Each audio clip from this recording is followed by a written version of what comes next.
সকালবেলা আপনার ভূমিকম্প হয়েছে। এটা আপনার এই বিল্ডিংয়ের ব্যাপারে যে গুজব ছড়ানো হয়েছে এটা আসলে আমিও দেখছি, একজন ফেসবুকে এসে আপনার এটা বলছে, কিন্তু এটা সঠিক না। এই বিল্ডিংটা ডিজাইনটা এমন, আমি আজকে 2005 থেকে দেখতেছি এটা ডিজাইনটা এমন। তো এটা আসলে ওরকম কোনো ভূমিকম্পের জন্য কোনো ডিজাইন বাঁকা হয়নি বা ওরকম কোনো সিস্টেম না। এটা ডিজাইনটা এমনভাবে করা হয়েছে, এটা আমার জানা মতে এবং আমি দেখে আসছি। এটা মানুষের ভাইরাল হওয়ার নতুন টেকনিক আর কি। যে বিল্ডিংটা তৈরি হয়েছে এরকম বাঁকাভাবে, বিল্ডিংটা আজকে অনেক বছর ধরে এরকম বাঁকাভাবে তৈরি।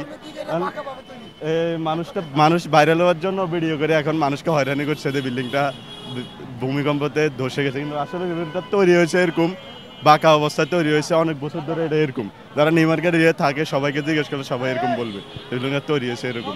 আজকে যে ভূমিকম্পটা হয়েছে এটা হয়তো অন্যদের দিনের থেকে আজকে একটু হালকা বেশি মনে হয়েছে, কিন্তু এটা আমাদের ভূমিকম্পতে এই বিল্ডিংতে রাপিন প্লাজা কোনো ক্ষতিগ্রস্ত হয় না।